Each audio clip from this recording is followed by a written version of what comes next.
Salam Bapak Ibu. Bina Iman kali ini bertemakan orang benar akan hidup oleh iman. Mari kita bersama-sama membaca firman Tuhan yang terambil dari kitab Ibrani 11 ayat 29. Demikian bunyi firman Tuhan. Karena iman, maka mereka telah melintasi laut merah sama seperti melintasi tanah kering. Sedangkan orang-orang Mesir tenggelam ketika mereka mencobanya juga.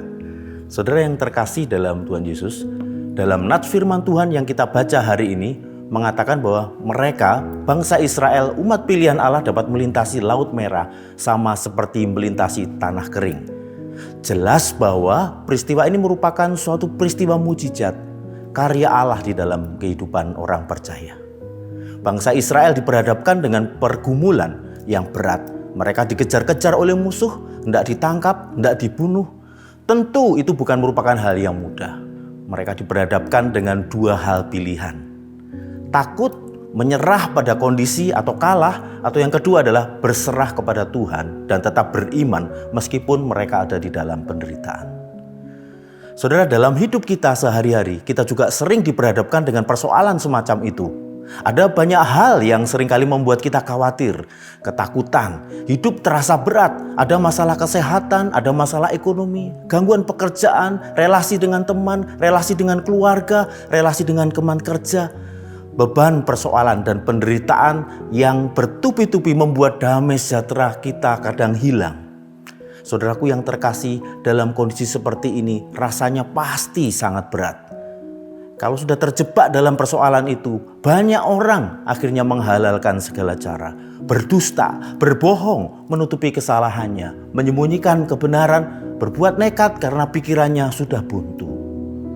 Saudaraku yang terkasih, firman Tuhan hari ini berbicara dengan lantang. Karena iman umat Tuhan dapat melintasi laut merah seperti melintasi tanah kering.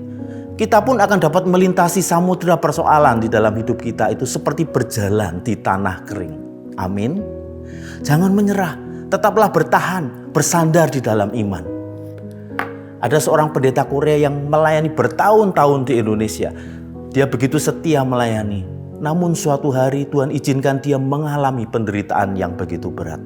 Istri yang dia sangat kasihi, istri yang dia sangat cintai, menderita kanker yang begitu berat sehingga dia harus kehilangan banyak hal. Harta kekayaannya pun hilang. Dia harus wirawiri ke Korea, Indonesia merawat istrinya yang menderita kesakitan. Tapi dia tetap setia. Saudaraku, anehnya pada masa kesulitan seperti itu, khotbah-khotbah pendeta ini malah semakin meneguhkan. Dia dipakai Tuhan luar biasa dan memberi kekuatan kepada banyak orang.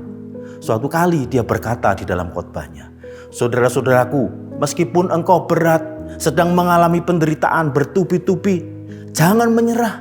Tetaplah berjalan di dalam iman. Meskipun hanya satu langkah, tetaplah maju. Jangan berhenti, tetaplah teguh di dalam iman. Saatnya akan tiba, engkau akan melewati penderitaan dan berganti dengan kemenangan." Amin. Saudara-saudaraku, itu pengalaman yang luar biasa memberkati. Saudaraku, di dalam kitab Ibrani kita belajar bahwa iman adalah dasar dari segala sesuatu yang kita harapkan dan bukti dari segala sesuatu yang tidak kita lihat. Dari masa perjanjian lama, kita telah mendengar cerita kehidupan para tokoh iman yang begitu hebat dan kuat di dalam penderita dalam kehidupan rohaninya. Mengapa, saudara? Karena mereka tetap bertahan hidup di dalam iman. Mereka paham dan mengetahui imannya dengan nyata. Mereka mengerti bahwa orang benar akan hidup oleh iman.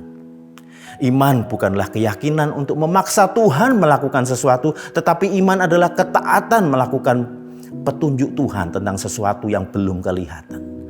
Engkau beriman, maka engkau akan melakukan kehendak Tuhan dengan hebat di dalam hidupmu.